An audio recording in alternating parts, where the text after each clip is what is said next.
Welcome home. We are WNST, Towson, Baltimore, and Baltimore Positive. We are positively taking the Maryland Crab Cake Tour back out on the road this week, courtesy of our friends at the Maryland Lottery. I have the Gold Rush Sevens Doublers. I'm saying that right. I was saying Gold Rush Doubler Sevens, but it's Gold Rush Sevens Doubler from the Maryland Lottery. We were at Coco's last week with these. We were at Cooper's down in Fells Point when the planes were flying over, and Bill Cole and I were talking about Baltimore being packed over the weekend with baseball and Fleet Week and Pride Weekend, and Phillies fans bringing their dough down here and losing 2 out of 3, which we kind of enjoyed as well.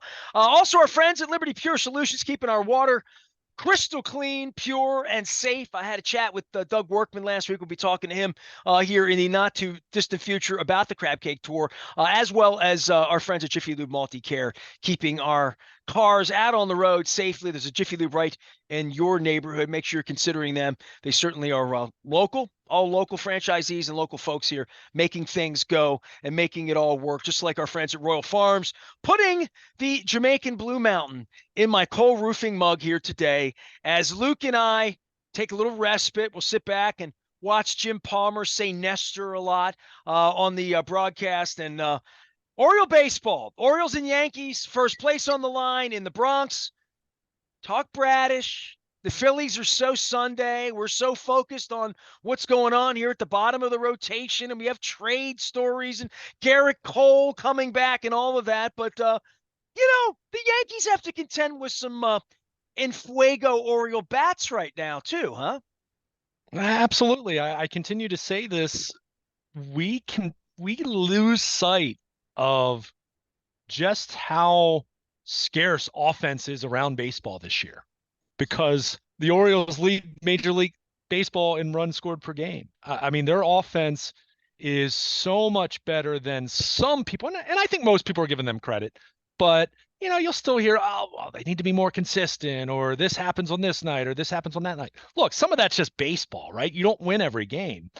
But when you just look at the numbers, and more specifically the power numbers, the slugging, it is so much more impressive than some people are giving it credit for, because it is just, when you look at the league adjusted numbers, when you look at how bad offense is around baseball, and even with some teams that you would consider to be pretty decent ball clubs, it just makes it that much more impressive what the Orioles are doing. I mean, obviously Gunnar Henderson's leading the way. Obviously Adley Rutschman's leading the way.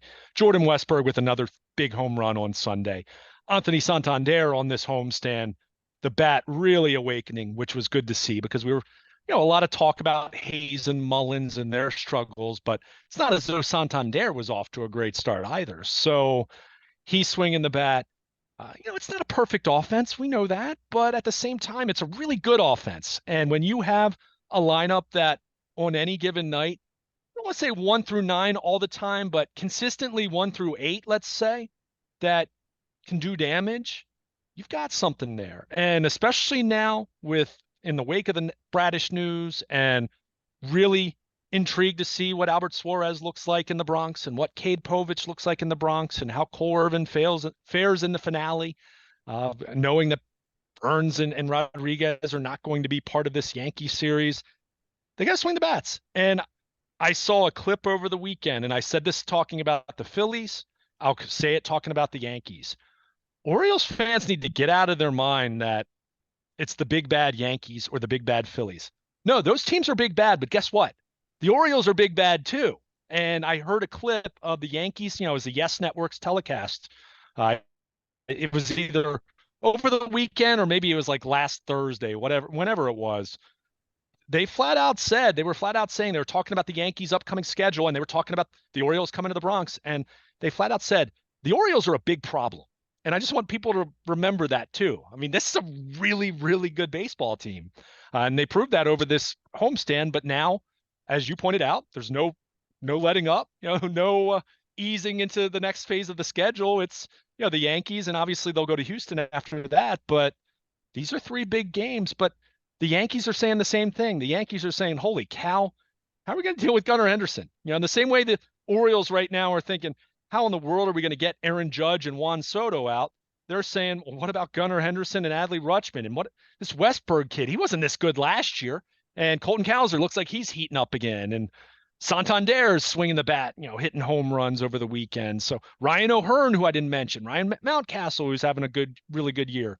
I mean, it's just there are very few rest spots. Okay, Mullins, although I'll point out Cedric Mullins is swinging the bat better over the last week. Has at least calmed the talk of him potentially being sent down. At least for the time being. Whether that was really going to be a thing or not, I mean, that's how bad it was. But he's swinging. I think he's hitting 5 in a row and hitting like 350 over his last 7 games or something like that. So it's looked better. Not saying he's fixed, but it's looked better. And okay, Mateo or Ramon Arias, maybe that's your spot in the lineup that maybe you get a little bit of a break if you're the opposition. But we've seen Mateo do damage. I keep thinking Holiday will be here by August, right?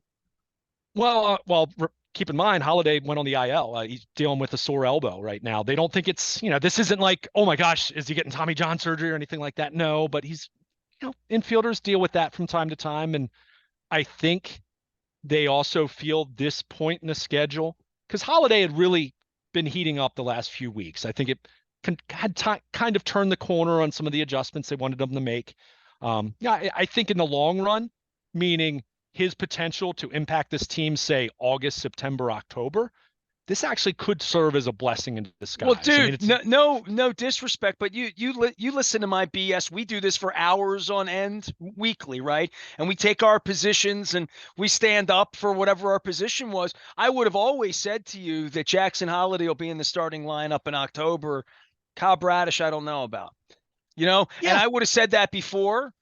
You know what I mean? Sure. I would have said that about Means and these guys with these problems.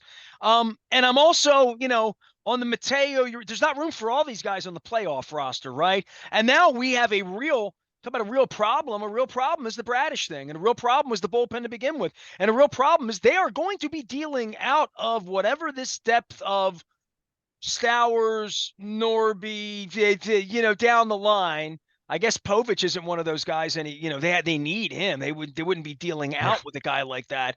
But I look at it, we've been down on Austin Hayes. We've been down. You were down on Mateo, famously. You point that out, all the time. Where are we on Cowser right now? I mean, he's got the cows. Things are cool. He's quotable. He's but the beginning and where we are right now, and I think for all these guys making these adjustments, where we can name any of these players, not name Rutschman, and say they struggled at one point or that something about it looked like there was a dip. I mean, God, Mullins is going through it right now. Hayes is going through it as a 30-year-old, right? So Santander, this hasn't been his best campaign, but Mountcastle looks great after the vertigo and all the problems. So these guys have physical issues and then adjustment issues, and the game is powerful in that way. So to see what Rutschman does is like, I just have such a crush. And Westberg's getting there for me.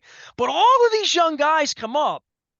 I mean, dude, young people have no idea. I've been watching this since Don Baylor and Bobby Grich and Rich Coggins and Al Bunbury. And one of those guys you've never heard of because Rich Coggins might have been at one point looked like the flashiest of the whole bunch.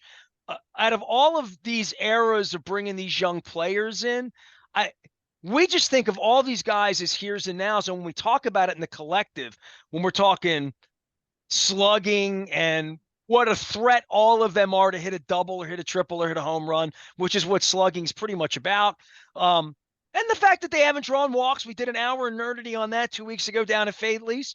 But these young guys, when they come up, I mean, Holiday's already gone to the Hall of Fame in my mind, and he hasn't been here yet.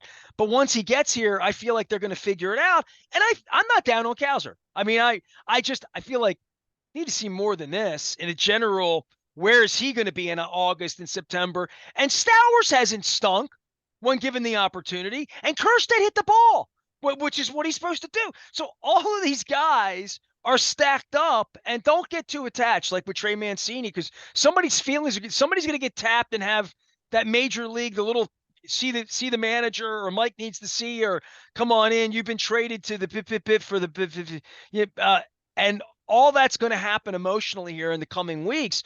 But in the meantime, this is the most amazing group of young players where all these guys have Hall of Very Good or Hall of All-Star Game or Hall of, oh my God, for 2 weeks, this guy can hit 6 home runs and knock in 18, over any 2-week period of time, if they get hot, all of these guys are capable of that. And I don't know that we've ever seen anything like that here. I mean, right now, and I'll get to Cowser in a moment, but I just want to point this out. Right now, what would what you would consider their everyday lineup, and obviously they mix and match a little bit, and depending on it, whether it's a right-handed starter or a left-handed starter, but they have a collective 7 out of 9 guys, and I'm talking about league adjusted here. Again, I get it. Colton Cowser's hitting 234. I get it. Anthony Santander is hitting 231. But league adjusted, when you take into account power and all those different things, the run scoring around baseball being down, adjusting for ballpark. I mean, we have all these nerdy stats, right, to kind of standardize everything as much as you can, knowing that every park's different, leagues are different, run scoring from year to year is different, all that. They have 7 out of 9 guys in their lineup on a nightly basis that are considered above average offensive players, ranging from MVP Gunnar Henderson, MVP candidate, all the way down to someone like Colton Cowser, who I continue to be way higher on than a lot of people. Go look at StatCast numbers. Go see what he did on Sunday. This kid draws walks. I get it. He's not as consistent as Adley Rutschman, for example, but he's still an above average offensive player in the American League. I mean, the numbers bear that out. I understand that the batting average isn't great, but he's drawing walks, hits for big time power. I know he has swing and miss. By the way, that's most people in Major League Baseball today have swing and miss. I mean, that's just part of it. But he's a perfect example of someone who can win them a baseball game, whether it's, earlier in the homestand when it wasn't a pinch hitting situation, but he came off the bench as a defensive replacement, then hits a home run, hits a big home run on Sunday, off Zach Wheeler.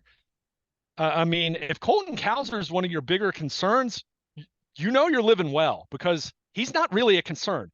Do I know if Colton Cowser is going to be an all-star level player at his very best? I don't know that yet.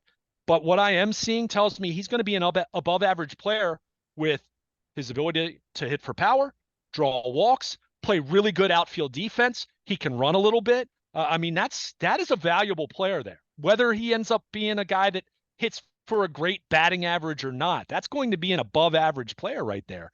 And they just all of these so guys are high like ceiling guys, right? Like, so right. Here's the question. But they're also high. They're all high ceiling guys, but I don't know that any of them have hit their ceiling yet.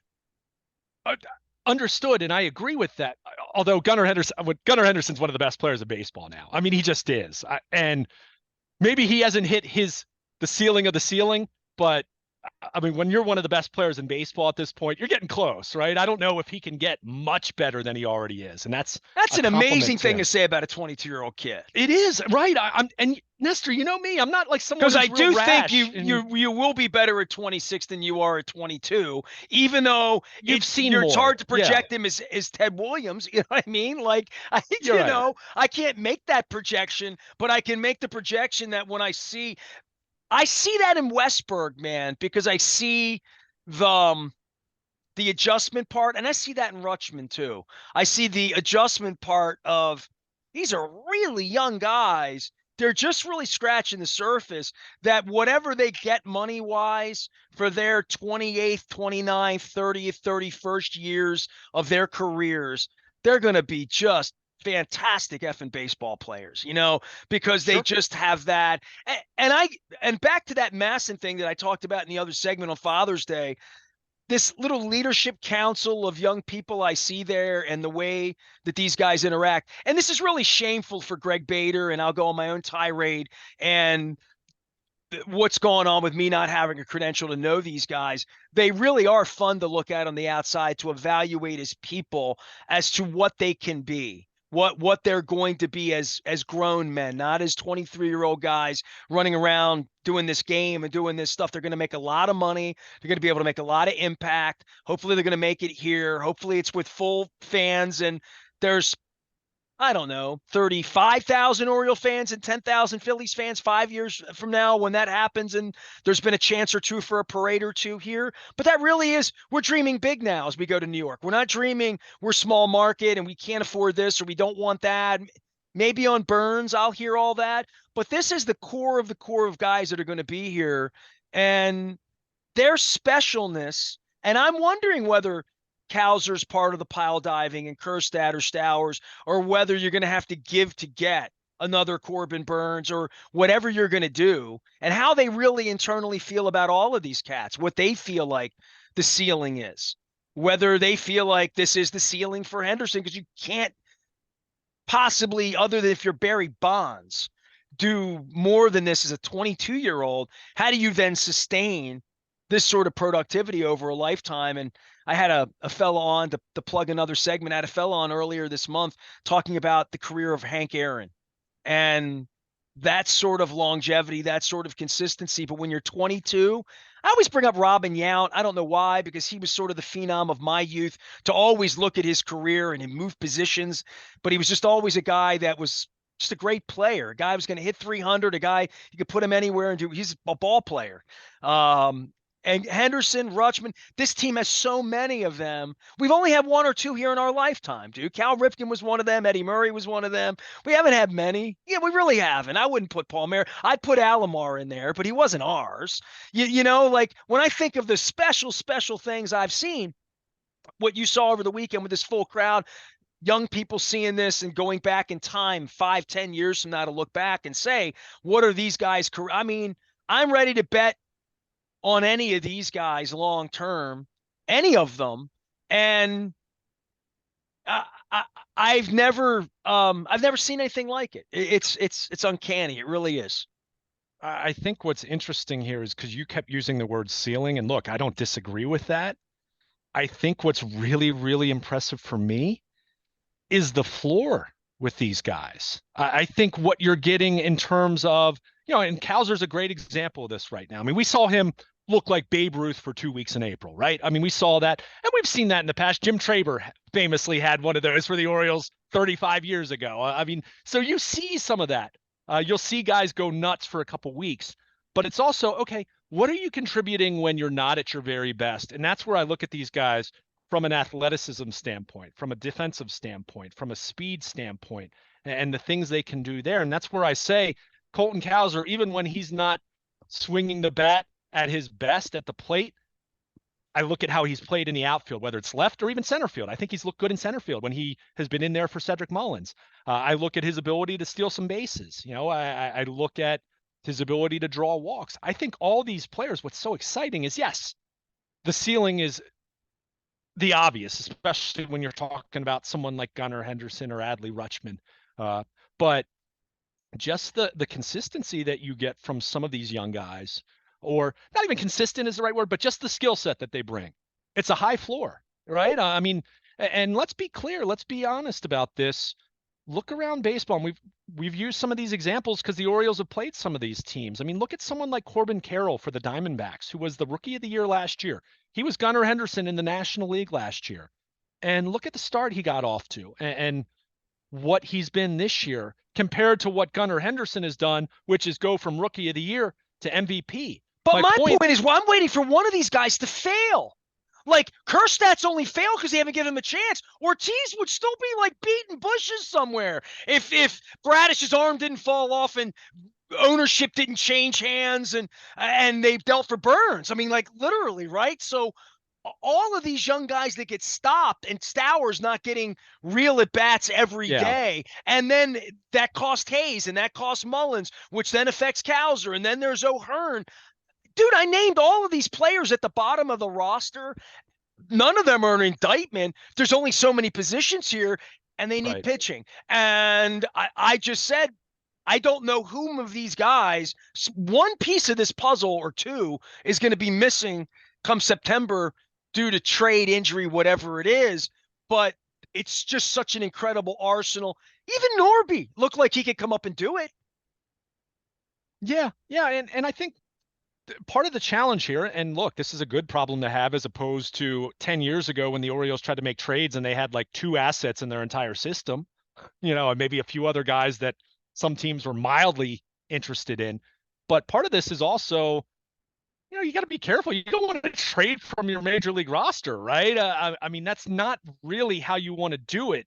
You could make some arguments here and there, but again, how much trade value does Austin Hayes have right now? How much trade value does Cedric Mullins have right now? So you're in a position where it's, you don't want to trade something that is important to you now, or as we've talked about with the tricky outfield situation, knowing that Santander's in a walk year, knowing that Mullins and Hayes are a year away from being free agents, do you want to trade your other outfielders knowing then that in a year that might become a need for you? So, you're always balancing maximizing the present, but also wanting to make sure you're healthy in the long run. Like, it would be irresponsible for Mike Elias to just push all the chips in the middle and completely dump your whole farm system for this 1 year.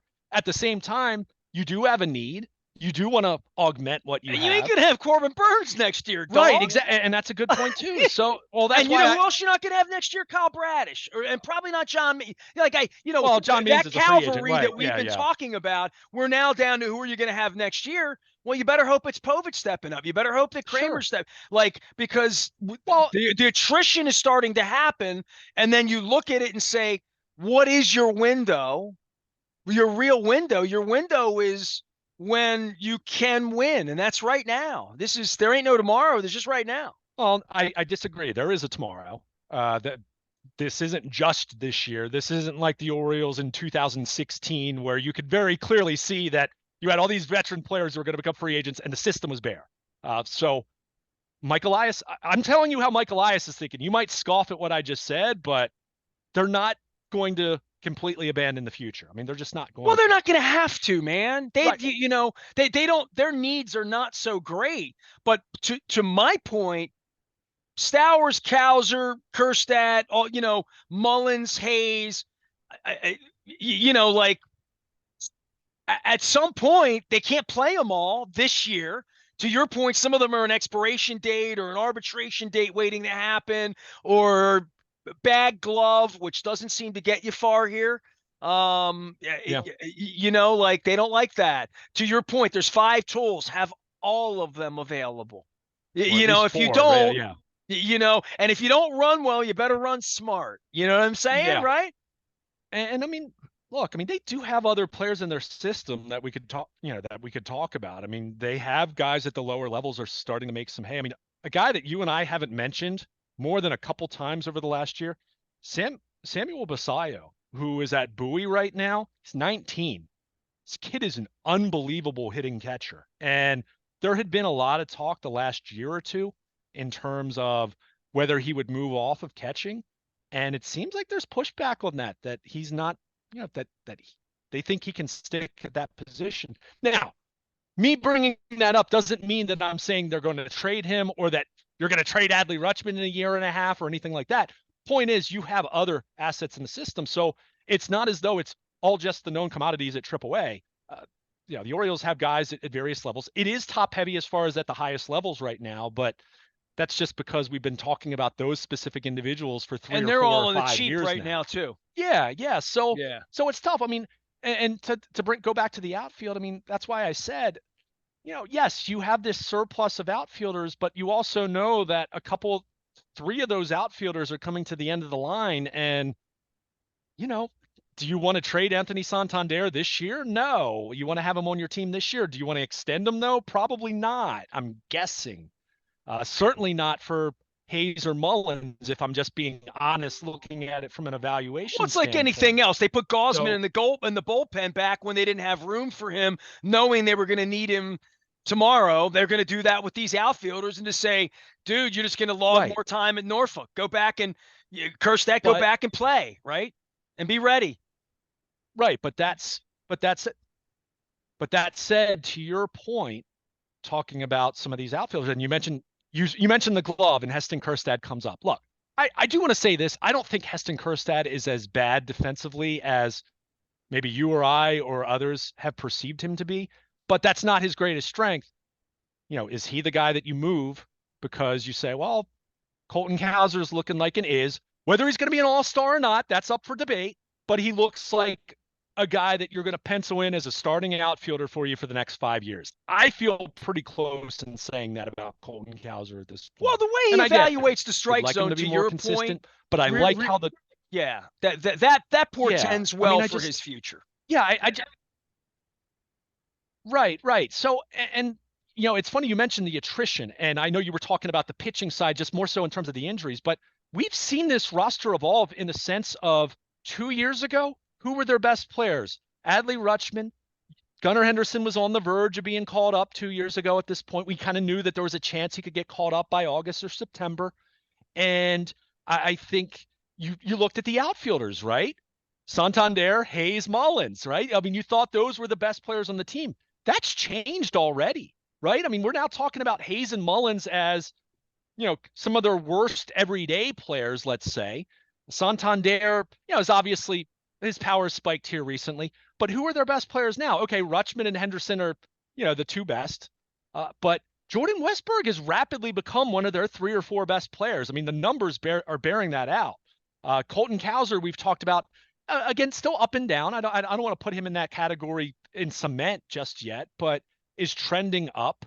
And it's been some of these veteran guys that you say, you know, they're not viewed in the same way that they were 2 or 3 years ago. And by the way, that is kind of by design. All these prospects you wanted to come to the major leagues and succeed. And other than someone like a Stowers, who it's been as much about lack of opportunity as anything else and really determining who he is as a major league player, it has worked out really well. I mean, that's why it was kind of jarring to see Jackson Holiday struggle as much as he did, other than realizing the 30,000-foot viewpoint of he's 20 years old. He hadn't spent that much time in AAA, and they wanted to see how he did, and he wasn't quite ready yet. That doesn't mean he's going to fail. I mean, Colton Cowser a year ago at this time was 2 weeks away from being called up to the major leagues. That was a disaster. He's talked about it. He wasn't ready. And some of that is just, you've got to find out. And Jordan Westburg wasn't the same player last year that he's been this year. Far from it. He was solid. He was okay to solid last year. He's become one of their best players in about a year. So, you know, it really is a testament. I don't think we've mentioned Ryan O'Hearn in this conversation. Yeah, and we have. And I was going to say there are days he's when a castaway. Yeah. So it just, but also really high ceiling guy. Really, right? He was a guy everybody in baseball would have drafted in the second round had they had a pick, had they had a chance. But he had failed, and he had failed to the point where the Orioles got him for cash from the Royals. So again, there's another example of their player development and their technology and everything they do helping someone. So I think Ryan O'Hearn is a great example of where I think the Orioles are still going to be very healthy long term, even if they trade some prospects here and there, because even though they're not going to be picking in the top 5 anymore, because they're so good now compared to losing 110 games and you're picking first or second or fifth or whatever it is. But they're going to continue to develop players. And that's where I guess I'm almost making an argument against myself when I said to you that they can't trade away all these prospects because they are going to need these guys in the next year or two. But they're also going to continue to develop guys. And, you know, we haven't talked about it a whole lot other than just that they've made more of an effort. By the way, slowly but surely, we mentioned Basayo, slowly but surely, they're starting to have some prospects, some international prospects start to make some hay at the lower to mid levels of the system. That's starting to become a thing. And we said it 5 years ago that was going to take some time. When you're talking about signing 16 and 17-year-old Dominican players, they're not going to be in the majors in 2 years. You know, that's going to be a long-term development plan. Slowly but surely, you're starting to see some of those guys start to pop, and you're going to see those guys showing up on prospect lists in the next couple years. So they're very healthy on that front. But I guess the greater point I'm making here is, and this is why I said, yes, get what you need to get to maximize your chances for this year as much as you can. But this is also a long-term play. And I think when you look at the landscape of Major League Baseball this year, Nestor, who won the World Series last year? The Texas Rangers. The Texas Rangers. What's their record right now? Yeah. The Arizona Diamondbacks won the NL pennant. What's their record right now? Point is that I don't say this to diminish what could happen at the trade deadline, but we talked about this last year, though. So much of this, when you're talking about the format that we see in October, so much of this is really still a proposition of getting there And then how are you playing baseball at that point in time? The Arizona Diamondbacks were mediocre last year. And I think this year is kind of bearing that out. They were mediocre, but they got hot at the right time. They got hot the last 3 weeks of September. They made it in as a wild card, and they rode that wave all the Dude, way if the to the World World Series were in Series. July last year, Tampa Bay would have won. Maybe, maybe. Right? I mean, so, right. I mean, you don't know. So I guess part of what I'm saying there is yes, I am all for going out and getting another starting pitcher. Yes, I've been banging the table since February about wanting to see them add another high leverage bullpen arm. And I'll continue to say that because what I just, adding a starting pitcher and adding at least one darn good reliever to the mix, and probably I'd like to add two relievers, but one of those guys be someone that I feel as good about as I do Craig Kimbrell and Cano, like guys that could close, a guy that could close games out for you if need be. But part of the point here is some of this is still just you get to October and you're rolling the dice. I mean, you really are. So if you're viewing it through that lens with Mike Elias and DePoto, the Seattle general manager last year, famously talked about roster building, and it ruffled some feathers, and people didn't like hearing it. But he was talking about win probability in terms of we want to be at this percentage in terms of our likelihood of making the playoffs every year. And that doesn't mean, and that basically means we're not going to quote go all in at any point in time. We'll make moves, but we basically want to be in a position where we feel it's kind of like the Eric DaCosta Ravens model of wanting to contend every year. Are the Ravens really ever truly all in how they build their roster?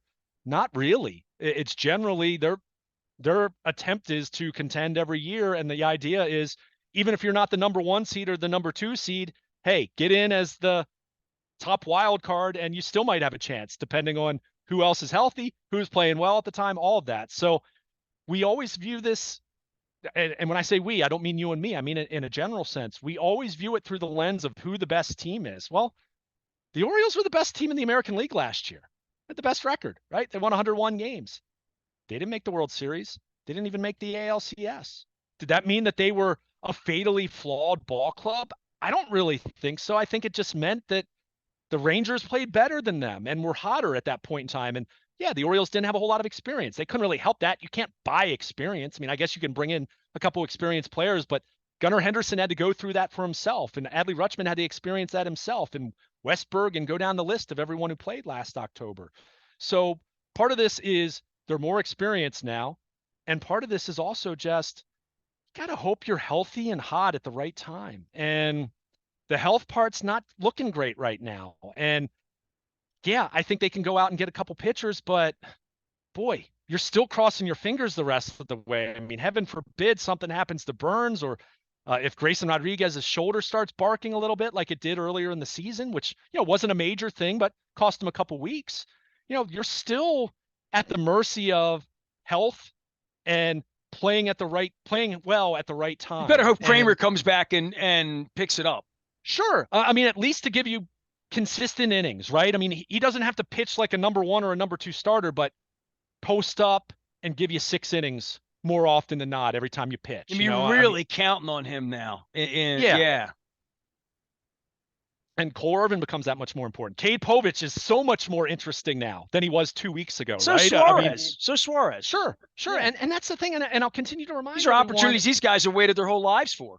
It is. And they've pitched well. And look, I'm not saying that pitching well against the White Sox or against the Angels or whatever also ran team you want to throw out there is the same as pitching well against the Yankees, but statistically the numbers don't lie. These guys have done a good job. Even the bullpen, I've been as upfront as anyone as far as my preference to see them add bullpen. Those guys have done a good job more often than not. They really have. And that doesn't mean that I trust all of them pitching in a 1-run game in the 8th inning. By the way, it's amazing we got through the 3 different segments, and I'll bring up Brian Baker's name for the first time and what he did in the 8th inning on Saturday, which was high leverage as it gets against a really good lineup, and he pitched really well for them. Does that mean I trust Brian Baker moving forward? No, but it means you need a major cast of characters to navigate 162. I And mean, you you have to just have do. amnesia about something maybe they did in the past. Yeah, Jorge Mateo, we talked about it the first 3 months of this season, how well he's played for them after what happened last year. So I don't say that to be flippant. I don't say that to mean that they shouldn't make trades or do everything they can to get better. But this team, if they're truly going to make a run, and we're going to be talking about this team playing in late October, who knows, maybe a rematch with the Phillies the last week of October in the World Series, it's still going to be way more about the guys that are already on this roster than what they potentially acquire at the trade deadline. That's just the truth. And that's where I would say be happy about that, because this is a really, really good baseball team, even as it's presently constructed. Doesn't mean it can't be improved. Look, the Yankees are going to be looking to add probably some offense, because as much as they've swung the bats well, they're more top heavy than the Orioles are, even in terms of their lineup. I mean, they have 2 MVP candidates and some other guys swinging the bat well, but take notice of their line, the bottom third of their lineup this week. I'd say it's not as good as the Orioles' bottom third. I'll at least say that much. So that doesn't mean that they're fatally flawed. It just means they're probably going to be looking to add a bat or two. Everyone's going to be looking for pitching. I mean, that's just because you can't have enough. I mean, Garrett Cole's coming back. Is Garrett Cole going to be right? Or is Garrett Cole going to be what Kyle Bradish was, which was looked really promising for 6 weeks, and then, it fell apart, health-wise for Bradish, unfortunately. So, you never know. You're one or two, every team in baseball is one or two pitching injuries away from a strength suddenly becoming a major concern. So the Orioles are no different in that way, but to bring it back full circle, because we started talking about the offense, it's a really good lineup. I mean, it really is. And that's with the possibility of adding Jackson Holliday to the mix. We haven't mentioned Kobe Mayo, who is back on a rehab assignment and looks like he's going to be rejoining Norfolk. Before he got hurt, Nestor, there was conversation about how do we get Kobe Mayo to Baltimore and get him in the lineup? Because you want to talk about a bat that they really think plays. Kobe Mayo's got plus major league bat written all over him. So we could see him in the mix at some point. I don't know where exactly. It might be as a DH against left-handed pitching, and that's it. But there are more reinforcements on the way. Or, as you pointed out, some of those names we've mentioned might be included in a trade for a starting pitcher that might just not only help you this year, but might be the guy that helps you the next couple years. And maybe that's the guy that replaces Kyle Bradish for the first 2/3 of next year, hoping that maybe Bradish, if he does have Tommy John, maybe he can come back by next August and September. Their point is they have a lot of options. I'll use a poker term for you. They have a lot of outs. When you have a lot of outs, that means there are a lot of cards in the deck still that can help you and that can help you win. And I think the Orioles are absolutely in that position right now with what they have already on the major league roster and the assets they have in their system, and the wild card, which is David Rubenstein in this ownership group. Is there going to be a trade presented to them that maybe last year would have been a non-starter with John Angelos? Dude, if I know nothing about these cats in the beginning, is they so want to be heroes. Oh my Sure. God, that's the reason they bought in. I mean, Sure. they want to be heroes. They want to be worshipped. I mean, Yeah. I'll throw a name out there for you right now. And look, this is still very preliminary, but Eflin for the Rays right now. They signed him last offseason to a 3-year, $40 million deal. I think that was what it was off the top of my head. So he signed for obviously this year and then next year. Eflin could probably the Rays, I'm sure, if they completely fall out of it and it feels like that's where it's trending for them, they're just not playing very well. Could you make a move where that's much more of a take on salary move and maybe not giving up quite as many assets? They I'd don't do even that. have a fan base to aggravate down there. Right. They can I do mean, whatever they want. Sure. So my point is that might be a move that a year ago may not have been something that Mike Elias would have the flexibility to do. That maybe and that's one example. I'm not saying that would be my target. I'm just saying that's the kind of guy that maybe with this new ownership group, they say, all right, well, we're not going to acquire someone that's owed $150 million still on their current contract. But if it's a guy that's owed 30 over the next 2 years or the next year and a half, whatever it is, we could talk about that, especially if that means we don't have to trade away Kobe Mayo or someone of that ilk, and maybe it's couple lesser guys in our system. So point is they have so many resources available to them to just there's a lot on the table right now. And in the meantime, no matter how much this has been a bumpy road pitching health wise, they keep winning games. So what are we to say here for Mike Elias doesn't need to press the panic button. You know, that he needs to do some work and he knows that over the next 6 weeks, but they're still in a really, really good spot, even as they're presently constructed, despite the angst over some of the health concerns with the pitching. So I'm sure the Yankees people can paint this as ships passing in the night if they win 3 here and Garrett Cole comes back, because it's all going to happen real quick. But Tuesday, Wednesday, Thursday, 5 o'clock Thursday, we're wrapping things up. We're going to be over at Costas doing the Maryland Crab Cake Tour presented by the Maryland Lottery. We'll have the Gold Rush Sevens doublers to give away. Our friends at Liberty Pure Solutions keeping our water clean and crystal pure and tasty and delicious and nice and clean in the shower as well. Also, our friends at Jiffy Lube Multi-Care keeping our car nice and clean.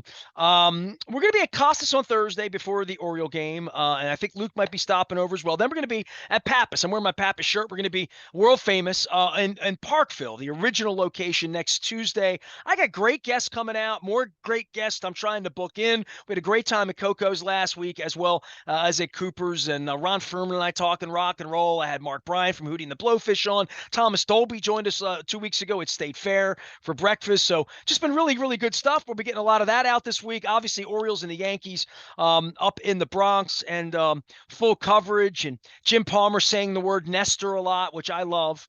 I just love to hear it. It's good to hear. And I'll be down at Costas having some I think Crab Imperials and some Oysters Rockefeller is going to be on my thing. Putting together a Maryland Oyster Tour as well in September. So I'm looking forward to that. And yeah, it's a great summer, man. Orioles playing great baseball each and every day. Lots and lots of interest. We got some Raven stuff and some Derrick Henry stuff up at the Audio Vault at Baltimore Positive. And Jessica Vallis from Hartford Designs will be my guest at Costas on Thursday. We have an all-new website with all new fonts that aren't going to stick. Some will, some won't. And the old newspaper prick in me, as you learned in the 25th anniversary documentary, as well as on Father's Day when I shared a picture of my dad. He's on the couch reading the News Post. You know, one day, Dad, I'm going to work there. So you can go check all that stuff out. And Luke is welcoming additions to his world as well this week. So be kind to him during Yankees-Orioles games, as he might not be as well rested as he needs to be. Still think we should have gone to New York, got some Korean shaved ice and walked around the city. You know, if my wife's leg weren't broken, I'd be up there with you, dude. But you know what? We'll save the New York for October when the leaves are changing. It won't be as nice weather-wise, but we'll still have a good time. I am Nestor. He's Luke. Follow him at Baltimore Luke anywhere the good internet is traveled, and follow us and set your dial at AM 1570. We are WNST AM 1570, Towson, Baltimore, and we never stop talking Baltimore positive.